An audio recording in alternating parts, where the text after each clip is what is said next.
morning, Pastor Wall. How are you? I'm doing exceptionally well, and it's 8 o'clock, 8 a.m. The polls have been open since 7.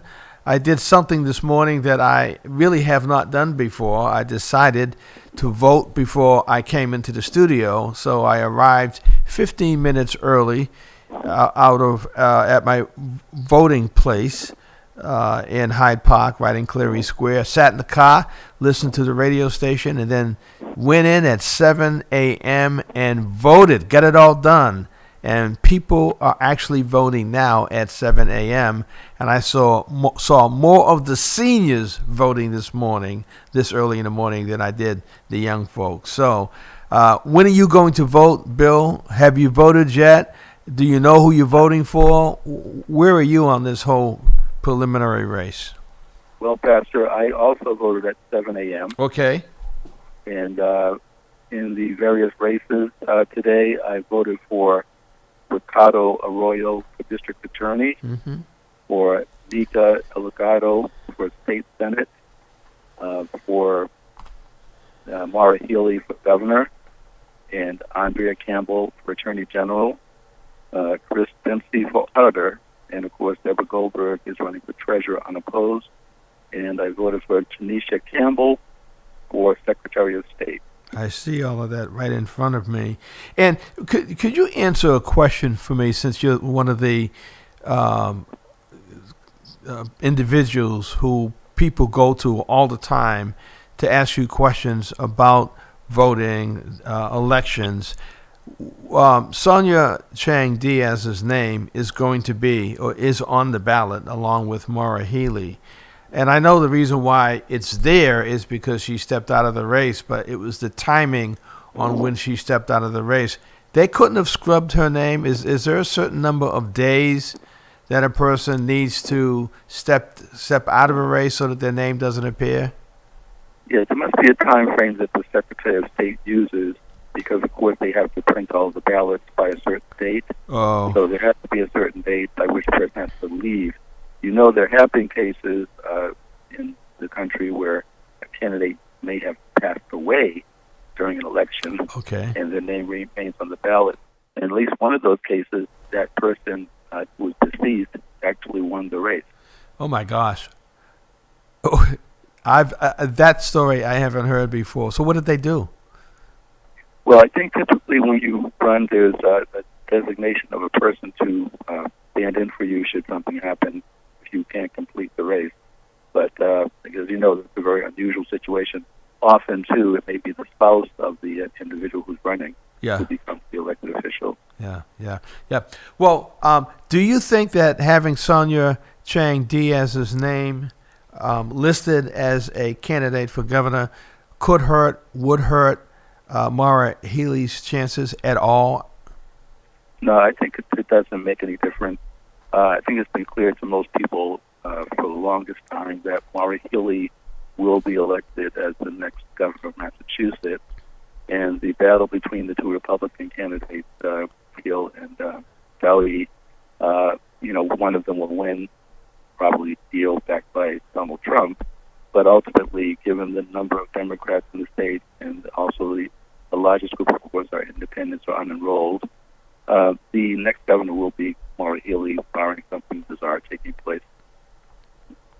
Well, Donald Trump, it was my understanding that Donald Trump is supporting Jeff Deal, and he was supposed to have a rally. Now, I do not know if that rally was going to be here in Massachusetts or elsewhere, but did you know anything about the rally? I know you know about the support.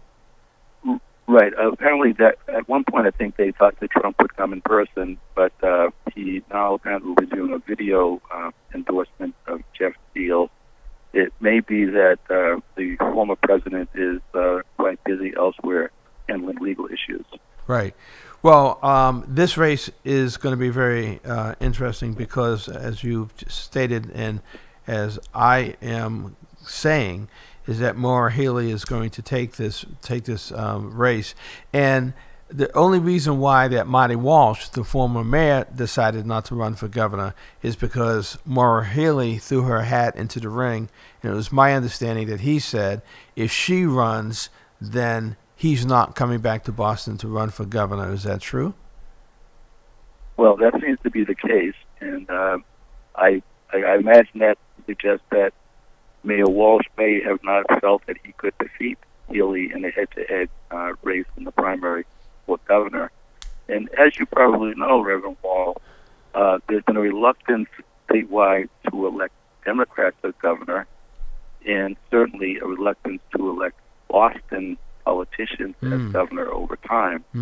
Even the two Democrats who were elected, Michael Dukakis and Deval Patrick, were not actually what you would call Boston politicians, Mike being from Brookline and Deval being from, Milton Academy via Chicago and so on. Right. The people in the other parts of the state, and I, as you know, worked in the University of Massachusetts President's Office for 16 years for UMass presidents, I found in being in those areas that they have a lot of disdain for Boston politicians, and often it is that the people in Western Mass and Lowell and Dartmouth and New Bedford and so on tend to resent that the major political decisions, the major money decisions are made here in Boston under the Golden Dome.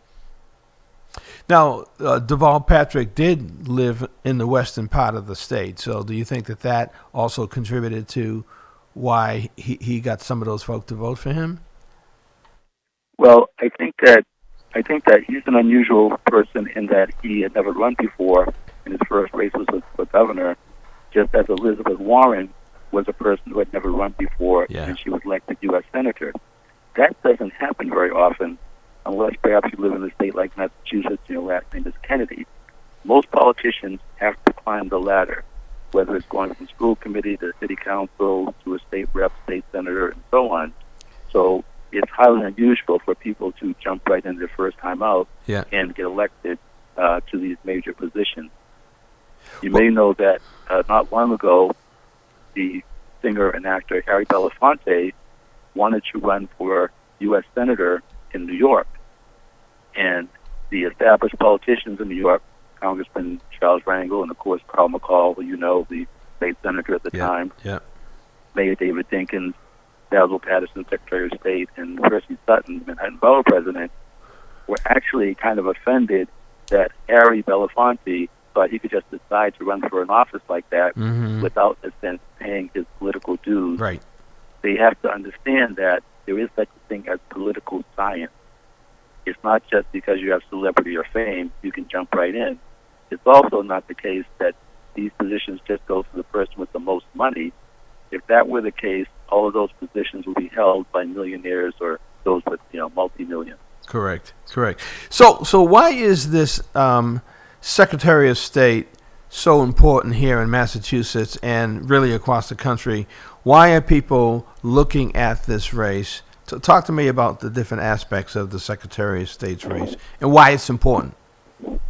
Well, of course, the position and job of the Secretary of State is to actually run the election throughout the Commonwealth with our 351 cities and towns.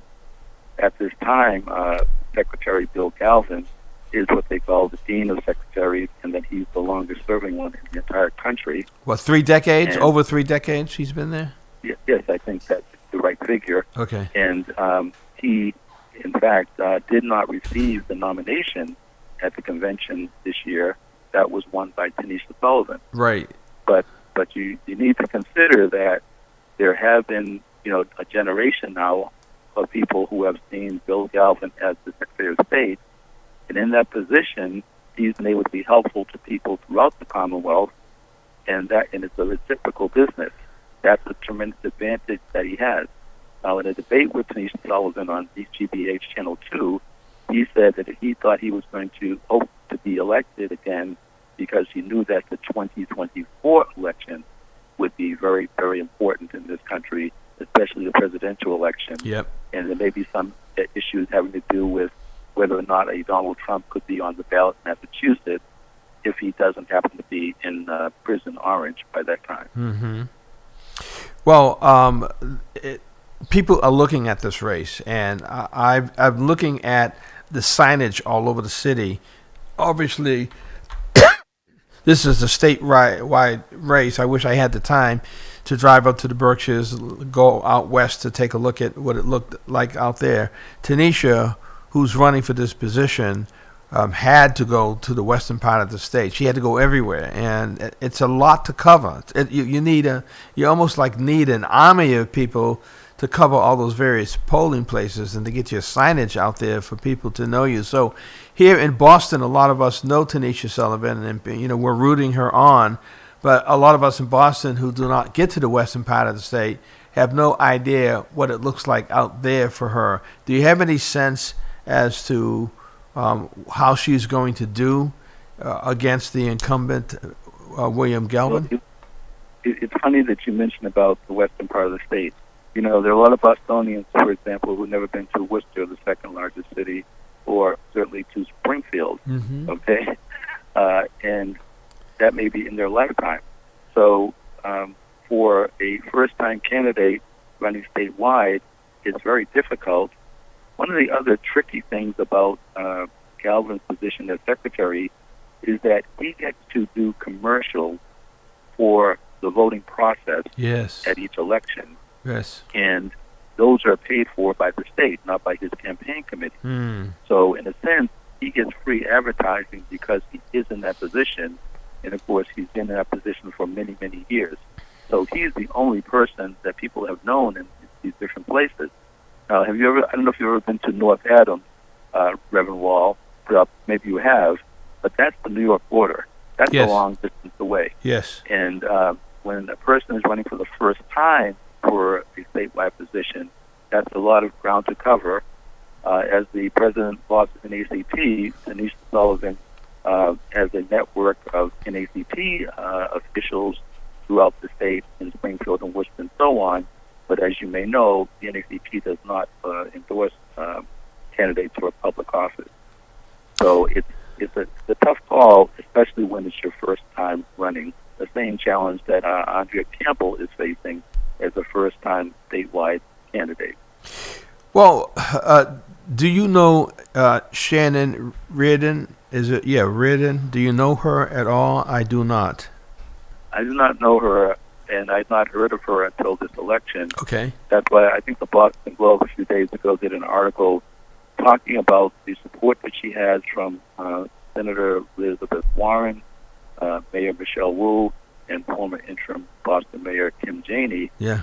Whereas Andrea Campbell is supported by Attorney General Maura Healey and Ayanna Pressley? Member Ayanna Pressley Yeah. and Senator Ed Markey. Yeah. And the question the Globe asked is, whatever happened to that racial equity thing?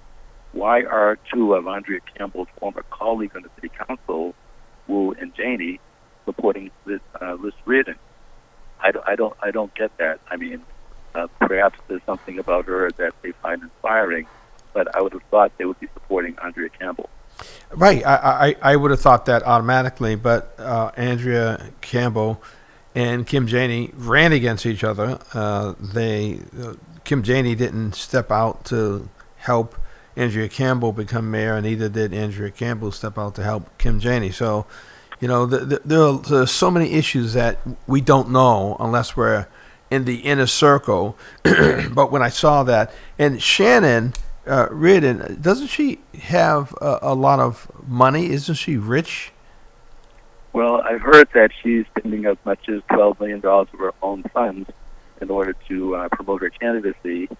And during one of the debates for the Attorney General's position, both Andrea Campbell and Quentin Palfrey, the other candidate, said they believe that some of the judgments she won in some of her class action suits, there were results where the judge refused to accept the terms because the judge felt that the attorney, Liz Reardon, was receiving too much of the funding. But you also mentioned, some of the people might call old school Boston politics and getting back at people. But during the mayor's race last year, you will remember that Michelle Wu and Andrea Campbell entered the race for mayor prior to President Joe Biden announcing the potential appointment of Marty Walsh as the labor secretary. So they were already in 2020. Once Walsh was going to Washington, the interim council president, Kim Janey, became the acting mayor. Yep. And as acting mayor, it was expected that she would be running for the full term, as had been the case when Tom Menino succeeded Ray Flynn as mayor when Flynn was appointed to the Vatican by President Bill Clinton. However, even though Biden announced Walsh's name on January 6th, the notorious date of the insurrection, Yep. Kim Janey did not enter the mayor's race until April 6th, 3 months later. Mm-hmm. Why the delay? That question seems not to have been put to her by any media in Boston. And the question is, was she pushed into that race? Did she jump in voluntarily? And if so, why would you wait for 3 months? When people are collecting donations, they're collecting the operatives who are going to help them get elected. Yep. It makes no sense. When Menino was in that situation, people knew immediately that he was going for the elected position as mayor. Well, let's hold that question. We have another caller. Caller, you're on the air with Bill and Bruce. Go right ahead. Good morning. This is Jamal Crawford. Hey, Jamal. Good to hear your voice. All right. So I just saw him. I'm thankful that this day is finally here. Oh my gosh. Yeah. I will be even more thankful when it is over. Yes. Have you voted yet? I voted early. I voted last Thursday. Okay. Yeah. And Bill, you said you voted this morning like I did at 7, right? At 7 a.m. Yeah. Okay. We're the seniors. That's what we do. Go ahead, Jamal. Yeah. I wanted to knock it out because in case it was crowded or what, and I'm actually glad I did now with this weather. Yeah. I just wanted to knock it out. I generally try to avoid the crowds, and oftentimes that's not a problem based on low voter turnout. Mm-hmm. But in any event, these things going on, what I did find interesting, though, is in this, the Attorney General race. Yep. When you guys were just talking about Shannon Liz Reardon. If you remember before, I told you my suspicion.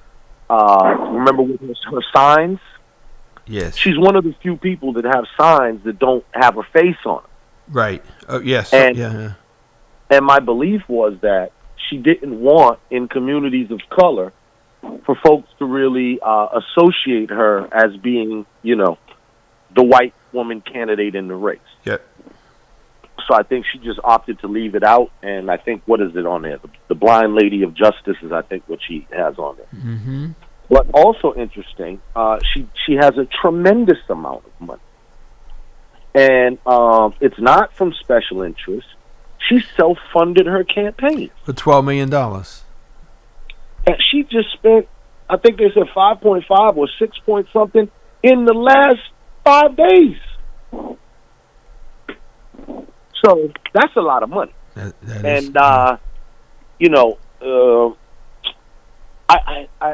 This opens up a can of worms, because really I almost wish that there was a cap, because it seems to me that that's just a lot of money to invest in anything. I mean, $12 million could have impacted, the education in an entire city, if not the state.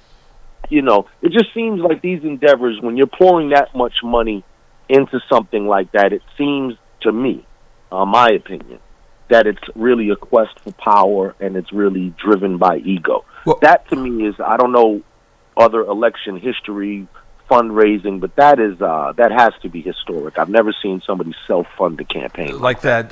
Bill and Jamal, talk to the people about the importance of the Attorney General's position. How important is that for us? How important is it, period? Well, certainly the Attorney General is the top law enforcement official in the state. Mm-hmm. And we know in the past, it has been the case in Massachusetts that usually the person who reaches that position of Attorney General, the next step up is running for governor, whether it was Frank Bellotti or Scott Hochberger or Martha Copley and so on. The one exception, notable exception, was Ed Brooke, who instead, as a Republican, became a U.S. Senator rather than running for governor. Mm-hmm. But the Attorney General, in the case of Maura Healey, you can look and see that, for the most part, she's known for suing Donald Trump. Not to much effect. But again, decisions are made involving serious criminal matters that affect the Attorney General, working with the Justice Department and working, of course, with local police officials in the cities and towns in the state. So it's referred to often as the top cop, and that just is the case that shows you how important it is who is in that position. And I will add on, kind of a watchdog agency, if you will. So they deal with a lot of consumer protections, employer protections, and yes, while she was suing Trump, she was also suing a lot of employers in Massachusetts who had,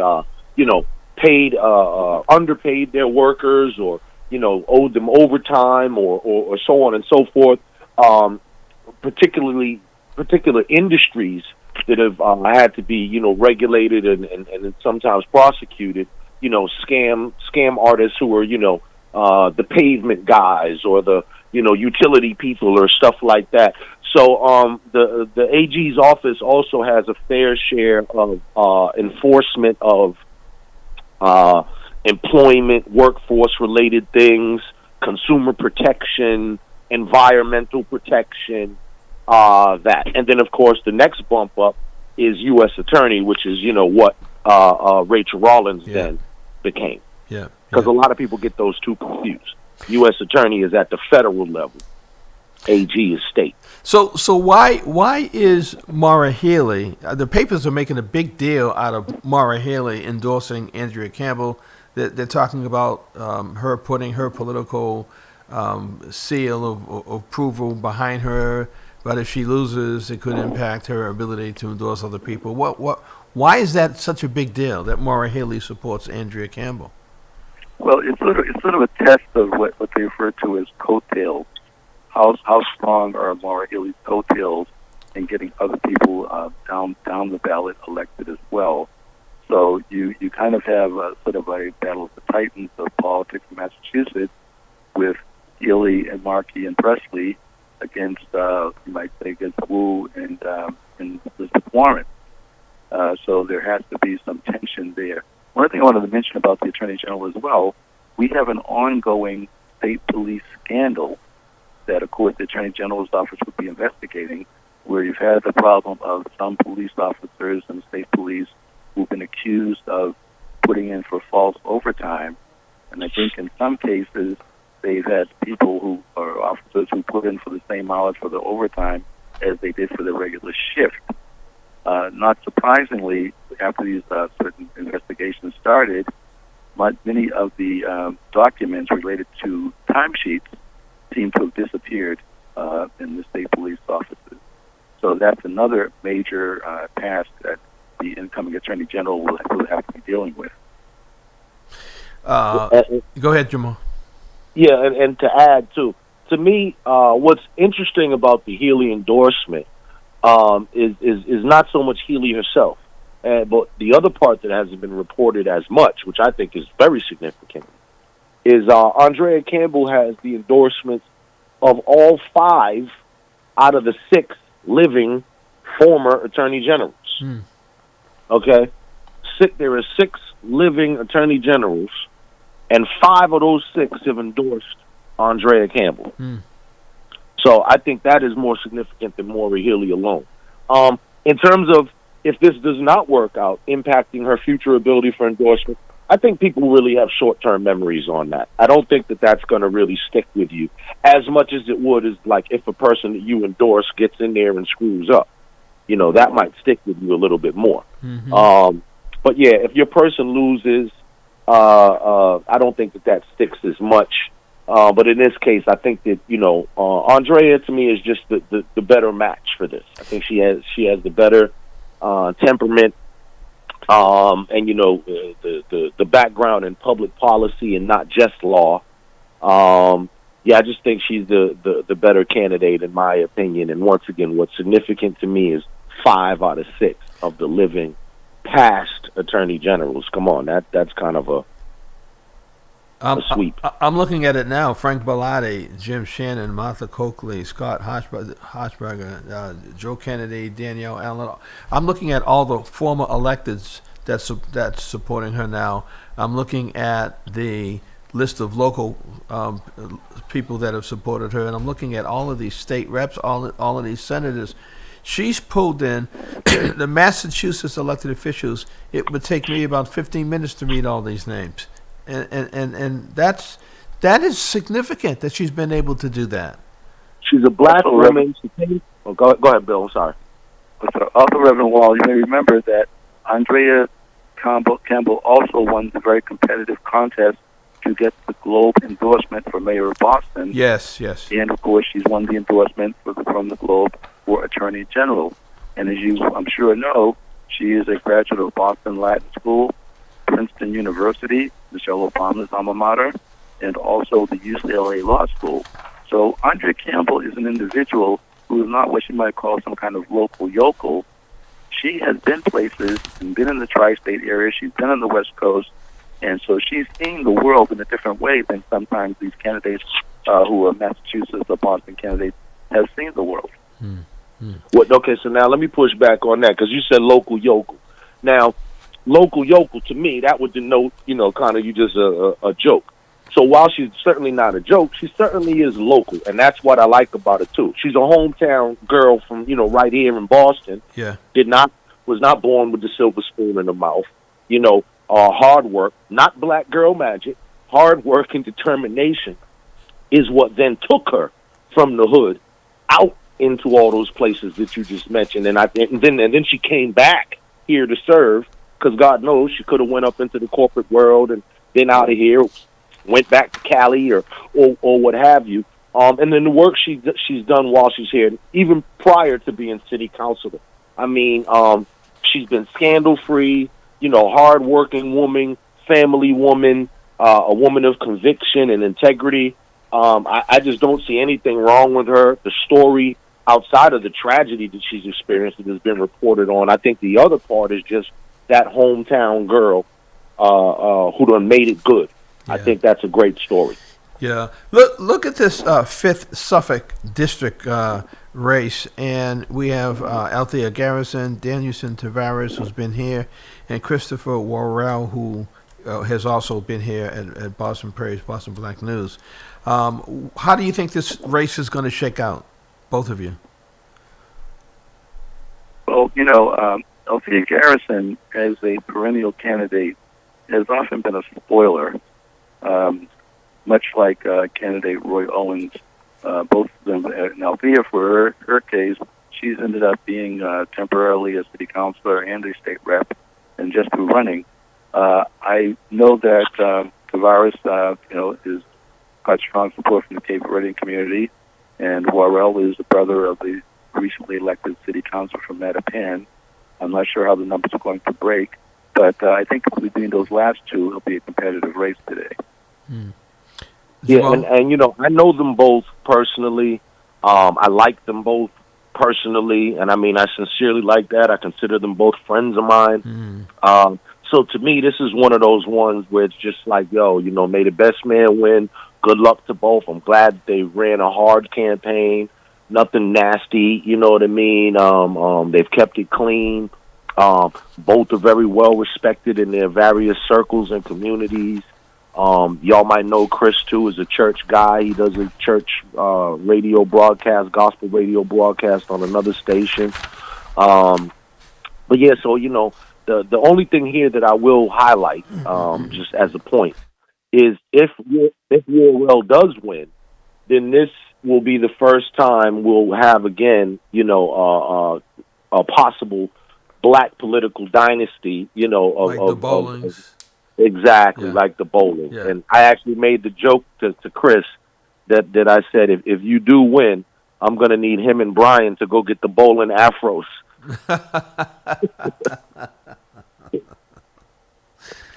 Well, I'm looking at this race. When Tavares was here, he talked about his experience in City Hall and city government. He's been around, but Christopher also talked about the work that he was doing as being mentored a little bit by Nick Collins, and then Russell Holmes, the 6th Suffolk District, and Harris Hassan Hadaway. I've met, obviously, I know both of them myself.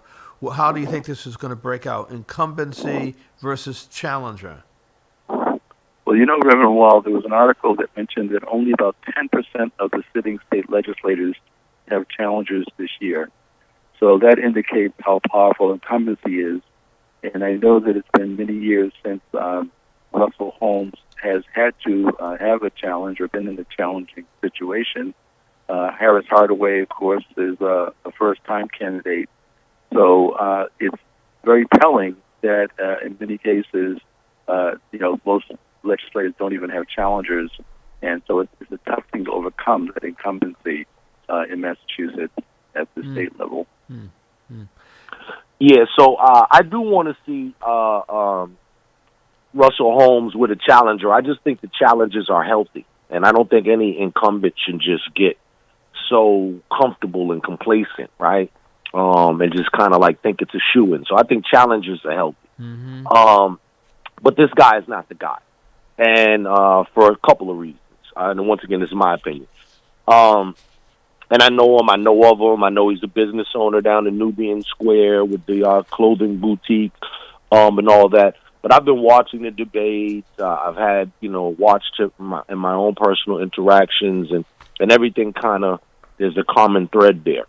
And what I found in the debates was that he's really not knowledgeable about the community. And, I mean, that's kind of a shoo-in, because Russell's been there so long and actually been doing the job. Right. That's kind of an unfair advantage. But, yeah, he just doesn't really seem to have a good grasp of all the moving parts for community. And then second to me, his attitude is a complete turnoff. Oh. I find him to be very, very arrogant in his responses and his tone.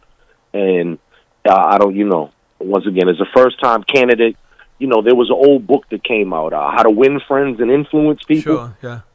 Yeah, people need to adopt that more. To me, he had an attitude that I haven't seen, and it was reminiscent of another person in politics who I didn't care for, which was Dan Connolly.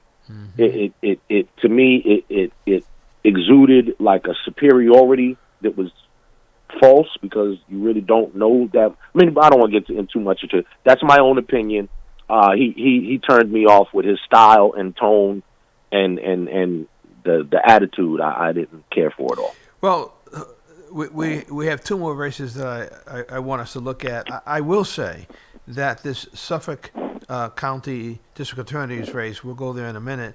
The second Suffolk District race, the Senate race, with 5 very aggressive candidates running in that race, it has not turned, to the best of my knowledge, it has not turned dirty. People have, it seems that people are trying to stay on the issues. Suffolk District, the sheriff's race, is a horse of a different color. Let's go to the Senate race. Minion Culpeper, Nika Alugado, James Grant, Liz Miranda, and Diane Wilkerson. Let's talk about the candidates. Let's talk about the race. Any thoughts? I was trying to let Bill go first if he wanted, yeah. Sure. Again, we have, at least one first-time candidate in Minya Culpeper, and 2 state reps, Liz Miranda, Nika Alugado, and former state senator Diane Wilkerson. So it can be seen that the last 3 obviously know the state house, know the state politics, and they each, of course, have their own following. Yep. And James Grant, I understand, is a gentleman out of 12th Baptist Church. I don't know if he's run for office before. And it's a very difficult race to call. It will be interesting to see what the results are today and how well each campaign has done in getting to the voters and making their case for it to be voted on. It's not an easy one at all, and there are a lot of interesting factors that are being presented to the voters today for the second Suffolk. Before you go, Jamal, one of the things that people have been saying to me over and over again, those who have been watching the debates, are saying that former Senator Diane Wilkerson has the heart of the people, that the people have been responding to her as she's been outlining what she would do if she would to be returned to the Senate. I find that very interesting. She talks directly to her people. Go ahead, Jamal. So I'll start off with that. Wilkerson is my choice, and it's because of not because, I consider her like family and I'm cool with all the fam and all. Not because of that. It's actually the opposite. It's because of the experience, the intellect, and all that. In fact, that's the reason why, I wanted her to be family. You know what I mean? Because if I didn't think she was a fascinating, incredible person, why would I want to be around her and spend time and, listen to the things that she has to say, Yeah. So I think by all counts, people know that she's brilliant in a lot of different areas. And despite what happened, also, too, she's a champ. She's a warrior. Look at how she took it. She, did what she had to do. She come back. She's not scared of it. She's not backing away from it. That's truth. That's honesty. That's accountability. That's accessibility. She's not running away from it. She's not ashamed or anything. So that, to me, speaks of courage and integrity and all these types of things. So in any event, that's my candidate just because she knows the job back and forward. She literally is the most experienced, will deliver for the district, has delivered for the district. I think everybody knows that. Now, whether or not she wins, that's a crapshoot because, like you say, a lot of people are talking about it. It seems to have, captured the minds of the masses. Mm-hmm. But whether or not that translates into votes, we shall see, right? These other people also have their own things. I'll just speak a little bit about some of the other candidates. So first of all, I read in the paper the other day, James Grant, who I've known for years. Yeah, yeah. And good, decent brother. I've seen him do security and all that, but clearly he's in over his head in terms of the political field. Yeah. I think the article I said that he had raised $200. 200, that's it. Yeah, I saw that. Yeah. I mean, so this is just not, that's just not doable. That's not realistic. So, God bless. If he gets a couple of hundred votes, then God bless him. Nika Elgardo. I used to like her. I've become lately more concerned because she's become her personality seems to have changed. She's become a lot more aggressive, but not good aggressive. Like, I can't describe it, but I don't know. It's just something in the way that she's been speaking and acting. I'm not sure of her I'm not as much of a fan as I used to. Well, these candidates haven't been attacking each other at the forums, have they? Yeah, no, there's been some dirty stuff behind the scenes, like certain campaign signs have gone missing, okay. And there's been some little shots fired behind the scenes, and nothing, no major public dust-ups. But talk about signage, Jamal. Diane's signs are everywhere. They're everywhere. Yeah. If anybody was going to win because of signs, Diane knows how to do that, and she did it with the signage. Well, as we know with that too, the typical saying is, signs don't vote. Right. That's true. So that's good. It's good for visibility, but that does not translate into the thing. And she knows that as well, right. Even though they're going aggressive with it. That's just you got to knock on doors and speak to people. You got to get them out. Absolutely. So now for Liz Miranda. This one kind of pains me, too, because I've known Liz for a long time since she's a teenager, right? And this is not a person that I hate or, have a personal dislike for, but I've been disappointed. And because I pay attention more than most, I pay attention, and I have a memory like an elephant. And so there's a couple of things here. Like, one, the recent scandal with the whole back and forth with Detroit thing, and I just thought that was really very unbecoming. And the Twitter stuff and the social media stuff that followed, and past tweets and stuff that was brought up. Yeah. And I believe she's talked about it even on your show, and she's just been quite frank, like, hey, I'm not into policing people's speech and hood vernacular and all that, and I get it, but I find that a very weak excuse, particularly for the level of the stuff that was being discussed and the vitriol towards black men particularly. Mm-hmm. So that left a really bad taste in my mouth, and it's just, it's unbecoming. Mm-hmm. And I don't care. You can go back to my websites from when I was 20, 31 years ago. You ain't going to find that type of stuff at the beginning of the internet. So in any event, that was disappointing. And then also, too, knowing the voting record. As much as she is touted as a champion for the community and whatnot, if you look at the voting record, she's one of the people who shows up the least. Her voting attendance is horrible. And at least in 2019, she was the least showing up person in the entire state house. That takes work. You know what I'm saying? That ain't in the entire state house. Yeah, that's what I'm trying to tell you. Okay. Yeah, so that's bad. And it ain't one or two here or there because of it was a snowstorm, whatever. No. Like I said, the worst attendance record. I think it was 30 missed votes. I mean, she'll have to answer for that, whatever. I mean, today's voting day. People are already doing what they do. The one problem with Boston is most often people vote off of personality. Right. Oh, and then that's the last thing. Let me end with Minion. As I told Minion, and I may have discussed this before with you and on a Christian radio station in a church, I think this is interesting to discuss as well. I do not believe that serving pastors should run for elected office. I find that to be either you be a pastor or a reverend or whatever it is, or you run for, like, I don't want an active pastor running for elective office. That concerns me. That's interesting. Why not? Well, not for nothing, there's a thing called separation of church and state. You don't think a But I pastor believe can that- do that? No, I don't. I believe that you all are going to act within your own spiritual thing. And not for nothing, a private citizen can do that as well. But a person who is actually a pastor, while you are leading a flock, a church, or whatever, you have another constituency to answer to, and I believe it would just be too conflicted of interest. So, for instance, let me tell you already, Minion Culpepper, should he get elected, you think he's going to be for cannabis? We've already seen he's not for cannabis. So, boom, we know that. What about gay marriage? What about abortion? See, it's too much conflicted stuff where I believe that the religious stuff, and once again, people do this as private citizens all the time.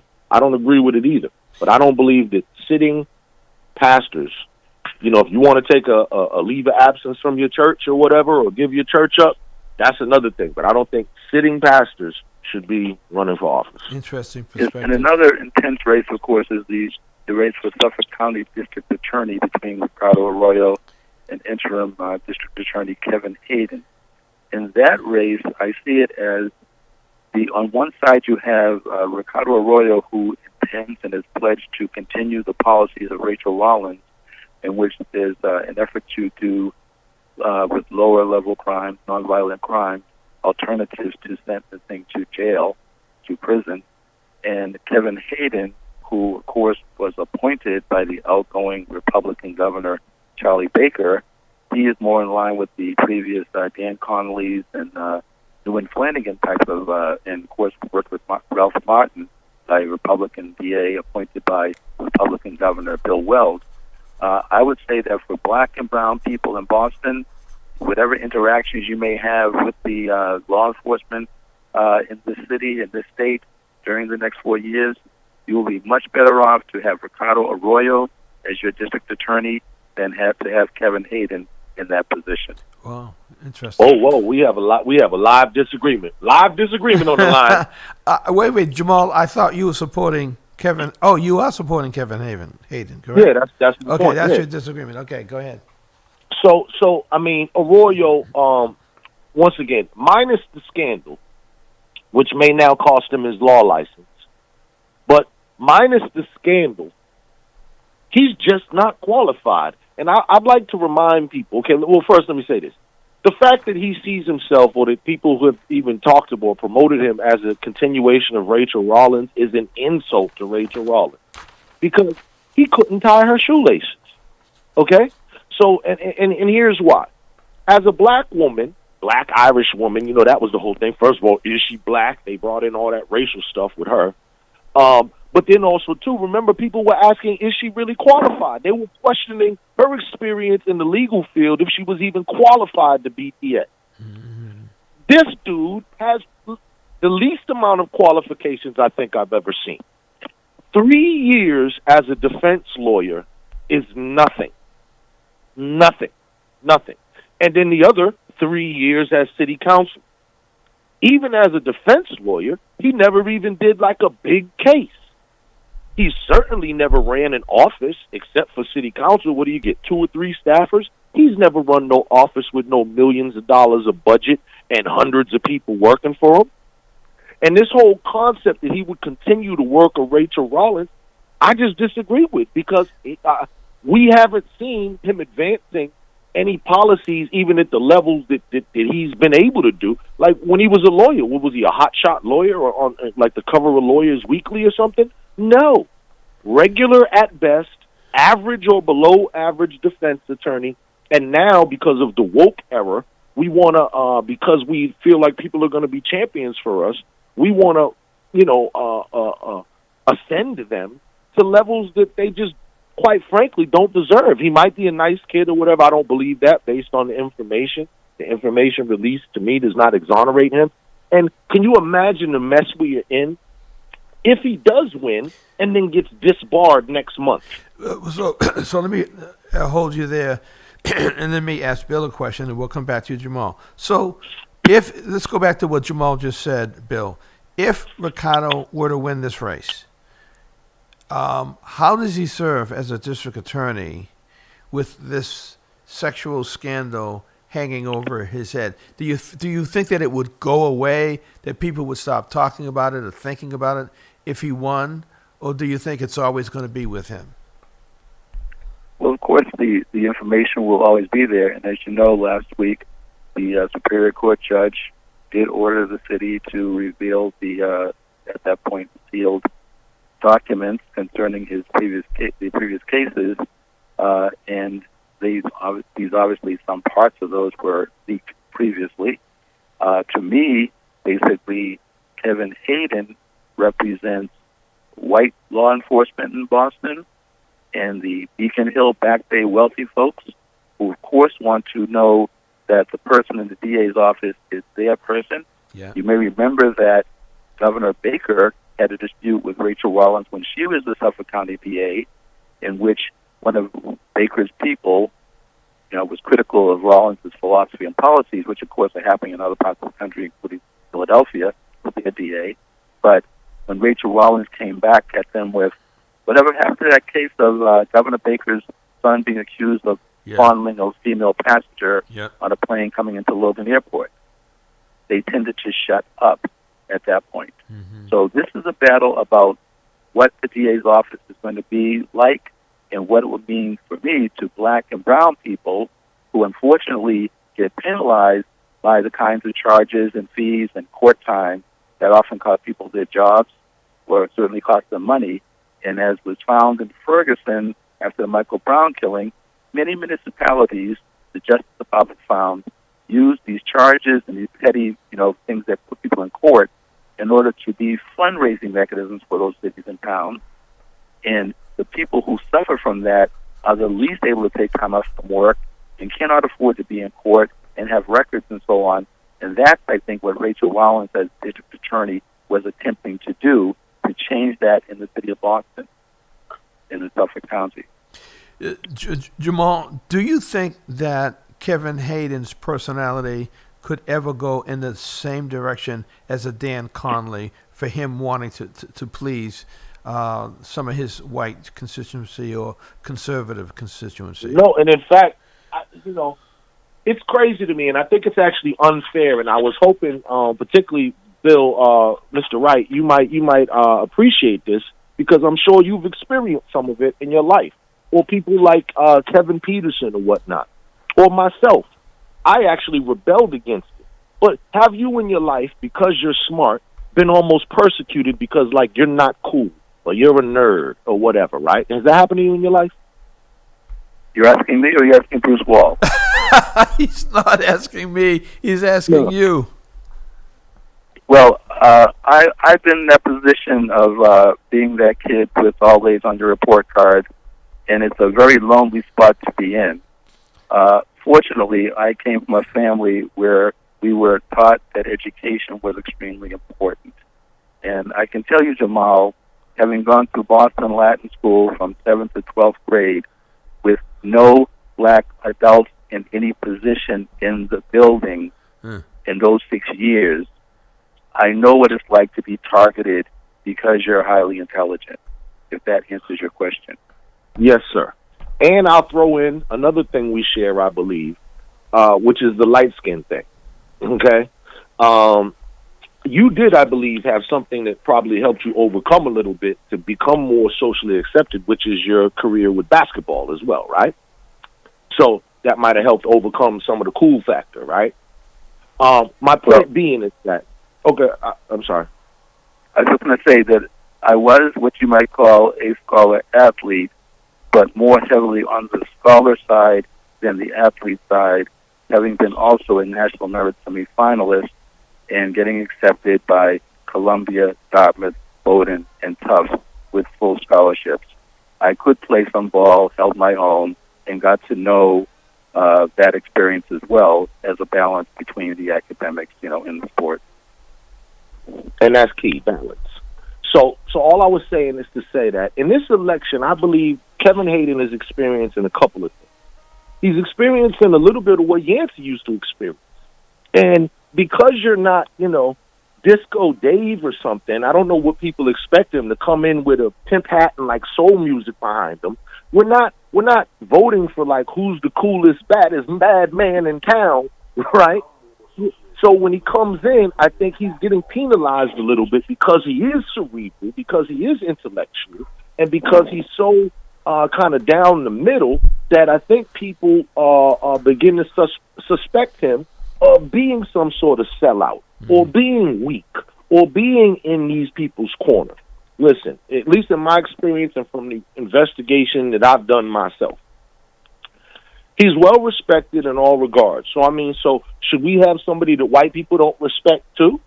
I think that from what I've heard from the white quarters is that they see him as a fair and reasonable, what I just said, straight down the middle guy. Mm-hmm. He's known as a straight arrow. Not the type of guy who's going to be in the bar drinking at midnight. He's not foul mouth. He's not none of those type of things. So to me, he has the character and the temperament to handle a job like that. The other unfair thing I think that has been pinned on him in this thing is that somehow he's a law and order guy. Like, lock them all up.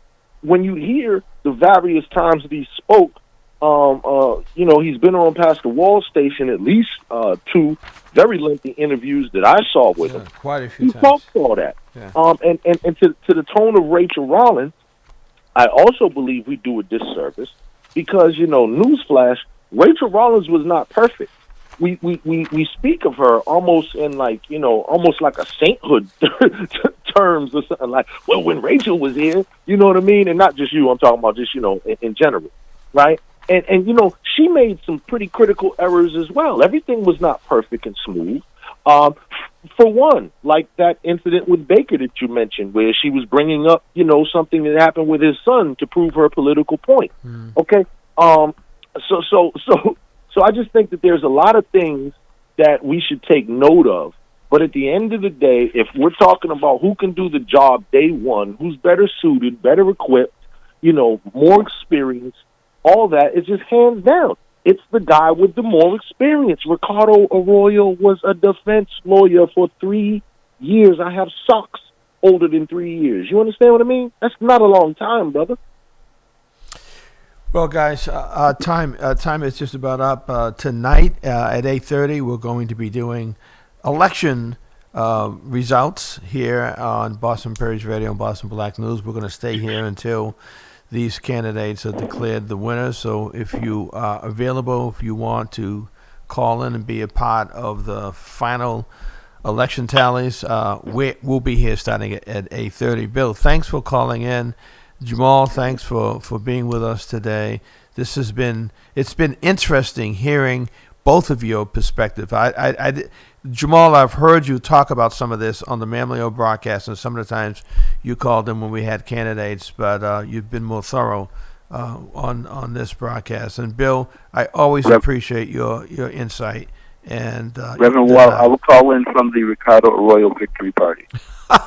Okay. And listen, and I just want to note, you see how we had that conversation? Yeah. And we both we agreed on some points, disagreed on some others, yeah. But see how it always remained respectable, and both of us were able to get our points across without becoming persnickety and snapping at each other and interrupting. I appreciate it very much. Thanks, both of you. God bless you. Thank you. All right. All Bye-bye. right, peace. Bye-bye. Take care, Jamal. You too. That's Bill Wright and Jamal Crawford. You've been listening to a broadcast that's talking about what's happening today. It's the state primary. It's Tuesday, September 6th, and it's election day. And this morning, I decided that I would do something I haven't done in years, and I decided to vote early. I wanted to vote earlier when they had the early voting, but every single day that I could have gone, something came and got in the way. But I did it today, 7 o'clock. I actually made a video of myself going in and coming out of the voting poll. So I'm going to be editing that and sending it out. I want to remind people, wake up people, this is the state primary. And a lot of these elections are going to be determined because of the state primary, because a number of these candidates do not have a Republican opposition. So if you say, I only vote in the final election in November, on November 8th, if that's what you say and you're not going to vote in the state primary, that means that you have missed your opportunity to elect a candidate to office, because a lot of these races will be determined by the primary. Again, Pastor Bruce Wall, Boston Praise Radio and TV, Boston Black News, and WBPG LP 102.9 FM radio. I almost said WBZ radio. We'll be back with the three young men at the top of the hour. Stay there. Do not go anywhere. We're coming right back.